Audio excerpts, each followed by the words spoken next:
नमस्कार। हिंदी कहानी में आपका स्वागत है। आज हम आपके लिए लेकर आए हैं हिंदी साहित्य के महान लेखक मुंशी प्रेमचंद की लिखी कहानी अंधेर। भाग 1। नागपंचमी आई। साठे के जिंदादिल नौजवानों ने रंग बिरंगे जांघिए बनवाए। अखाड़े में ढोल की मर्दाना सदाएं गूंजने लगी। आसपास के पहलवान इकट्ठे हुए और अखाड़े पर तंबोलियों ने अपनी दुकानें सजाई, क्योंकि आज कुश्ती और दोस्ताना मुकाबले का दिन है।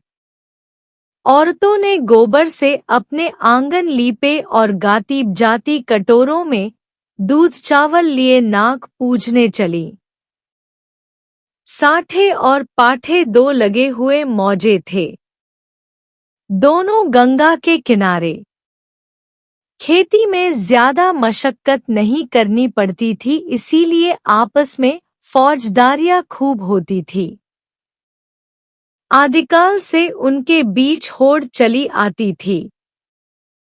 साठे वालों को यह घमंड था कि उन्होंने पाठे वालों को कभी सिर न उठाने दिया। उसी तरह पाठे वाले अपने प्रतिद्वंद्वियों को नीचा दिखलाना ही जिंदगी का सबसे बड़ा काम समझते थे। उनका इतिहास विजयों की कहानियों से भरा हुआ था। पाठे के चरवाहे यह गीत गाते हुए चलते थे। साठे वाले कायर सगरे पाठे वाले हैं सरदार, और साठे के धोबी गाते। साठे वाले 60 हाथ के, जिनके हाथ सदा तलवार। उन लोगन के जन्म नसाए, जिन पाठे मान लीन अवतार। गरज आपसी होड़ का यह जोश बच्चों में माँ दूध के साथ दाखिल होता था, और उसके प्रदर्शन का सबसे अच्छा और ऐतिहासिक मौका यही नागपंचमी का दिन था। इस दिन के लिए साल भर तैयारियां होती रहती थी। आज उनमें मार्के की कुश्ती होने वाली थी। साठे को गोपाल पर नाज था, पाठे को बलदेव का गर्रा। दोनों सूरमा अपने अपने फरीक की दुआएं और आरजुए लिए हुए अखाड़े में उतरे। तमाशाइयों पर चुंबक का सा असर हुआ। मौजे के चौकीदारों ने लठ और डंडों का यह जमघट देखा और मर्दों की अंगारे की तरह लाल आंखें तो पिछले अनुभव के आधार पर बेपता हो गए। इधर अखाड़े में दांवपेंच होते रहे। बलदेव उलझता था, गोपाल पैंतरे बदलता था। उसे अपनी ताकत का जोम था, इसे अपने करतब का भरोसा। कुछ देर तक अखाड़े से ताल ठोंकने की आवाजें आती रहीं। तब यकायक बहुत से आदमी खुशी के नारे मार मार उछलने लगे। कपड़े और बर्तन और पैसे और बताशे लुटाए जाने लगे। किसी ने अपना पुराना साफा फेंका, किसी ने अपनी बोसीदा टोपी हवा में उड़ा दी। साठे के मंचले जवान अखाड़े में पिल पड़े और गोपाल को गोद में उठा लाए। बलदेव और उसके साथियों ने गोपाल को लहू की आंखों से देखा और दांत पीसकर रह गए। भाग 2। 10 बजे रात का वक्त और सावन का महीना। आसमान पर काली घटाएं छाई थी। अंधेरे का यह हाल था कि जैसे रोशनी का अस्तित्व ही नहीं रहा। कभी कभी बिजली चमकती थी, मगर अंधेरे को और ज्यादा अंधेरा करने के लिए। मेंढकों की आवाजें जिंदगी का पता देती थी, वरना और चारों तरफ मौत थी। खामोश, डरावने और गंभीर साठे के झोंपड़े और मकान इस अंधेरे में बहुत गौर से देखने पर काली काली भेड़ों की तरह नजर आते थे। न बच्चे रोते थे, न औरतें गाती थी। पवित्रात्मा बूढ़े राम नाम न जपते थे, मगर आबादी से बहुत दूर कई पुरशोर नालों और ढाक के जंगलों से गुजरकर ज्वार और बाजरे के खेत थे और उनकी मेंढों पर साठे के किसान जगह जगह मड़ैया डाले खेतों की रखवाली कर रहे थे। तले जमीन, ऊपर अंधेरा, मीलों तक सन्नाटा छाया हुआ। कहीं जंगली सूरों के गोल, कहीं नीलगायों के रेवड़, चिलम के सिवा कोई साथी नहीं, आग के सिवा कोई मददगार नहीं। जरा खटका हुआ और चौंके पड़े। अंधेरा भय का दूसरा नाम है। जब मिट्टी का एक ढेर, एक ठूंठा पेड़ और घास का ढेर भी जानदार चीजें बन जाती हैं, अंधेरा उनमें जान डाल देता है। लेकिन यह मजबूत हाथों वाले, मजबूत जिगर वाले, मजबूत इरादे वाले किसान हैं कि यह सब सख्तियां झेलते हैं ताकि अपने ज्यादा भाग्यशाली भाइयों के लिए भोगविलास के सामान तैयार करें।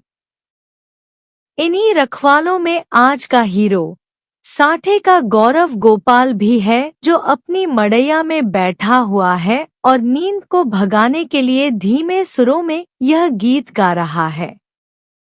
मैं तो से नैना लगाए पछताई रे। अचाकन उसे किसी के पाँव की आहट मालूम हुई। जैसे हिरन कुत्तों की आवाजों को कान लगाकर सुनता है, उसी तरह गोपाल ने भी कान लगाकर सुना। नींद की अंघाई दूर हो गई। लठ कंधे पर रखा और मड़ैया से बाहर निकल आया। चारों तरफ कालिमा छाई हुई थी और हल्की हल्की बूंदें पड़ रही थी। वह बाहर निकला ही था कि उसके सर पर लाठी का भरपूर हाथ पड़ा। वह त्योरा कर गिरा और रात भर वहीं बेसुध पड़ा रहा। मालूम नहीं उस पर कितनी चोटें पड़ी। हमला करने वालों ने तो अपनी समझ में उसका काम तमाम कर डाला, लेकिन जिंदगी बाकी थी। यह पाठे के गैरतमंद लोग थे जिन्होंने अंधेरे की आड़ में अपनी हार का बदला लिया था। भाग 3। गोपाल जाति का अहीर था, न पढ़ा न लिखा, बिल्कुल अक्खड़। दिमाग रोशन ही नहीं हुआ तो शरीर का दीपक क्यों घुलता। पूरे 6 फुट का कद, गठा हुआ बदन, ललकान कर गाता तो सुनने वाले मील भर पर बैठे हुए उसकी तानों का मजा लेते। गाने बजाने का आशिक, होली के दिनों में महीने भर तक गाता, सावन में मल्हार और भजन तो रोज का शगल था। निडर ऐसा कि भूत और पिशाच के अस्तित्व पर उसे विद्वानों जैसे संदेह थे। लेकिन जिस तरह शेर और चीते भी लाल लपटों से डरते हैं, उसी तरह लाल पगड़ी से उसकी रूह असाधारण बात थी, लेकिन उसका कुछ बस न था। सिपाही की वह डरावनी तस्वीर जो बचपन में उसके दिल पर खींची गई थी, पत्थर की लकीर बन गई थी। शरारतें गईं, बचपन गया, मिठाई की भूख गई, लेकिन सिपाही की तस्वीर अभी तक कायम थी। आज उसके दरवाजे पर लाल पगड़ी वालों की एक फौज जमा थी, लेकिन गोपाल जख्मों से चूर, दर्द से बेचैन होने पर भी अपने मकान के अंधेरे कोने में छिपा हुआ बैठा था। नंबरदार और मुखिया, पटवारी और चौकीदार रोब खाए हुए ढंग से खड़े दारोगा की खुशामद कर रहे थे। कहीं अहीर की फरियाद सुनाई देती थी, कहीं मोदी रोना धोना, कहीं तेली की चीख पुकार, कहीं कमाई की आंखों से लहू जारी। कलवार खड़ा अपनी किस्मत को रो रहा था। फोहश और गंदी बातों की गर्म बाजारी थी। दारोगा जी निहायत कारगुजार अफसर थे, गालियों में बात करते थे। सुबह को चारपाई से उठते ही गालियों का वजीफा पढ़ते थे। मेहतर ने आकर फरियाद की, हुजूर, अंडे नहीं हैं। दारोगा जी हंटर लेकर दौड़े और उस गरीब का भुरकुस निकाल दिया। सारे गांव में हलचल पड़ी हुई थी। कांस्टेबल और चौकीदार रास्तों पर यूं अकड़ते चलते थे गोया अपनी ससुराल में आए हैं। जब गांव के सारे आदमी आ गए तो वारदात हुई और इस कमबख्त गोपाल ने रपट तक न की। मुखिया साहब बेंत की तरह कांपते हुए बोले, हुजूर, अब माफी दी जाए। दारोगा जी ने गजबनाक निगाहों से उसकी तरफ देखकर कहा, यह इसकी शरारत है। दुनिया जानती है कि जुर्म को छुपाना जुर्म करने के बराबर है। मैं इस बदकाश को इसका मजा चखा दूंगा। वह अपनी ताकत के जोम में भूला हुआ है और कोई बात नहीं।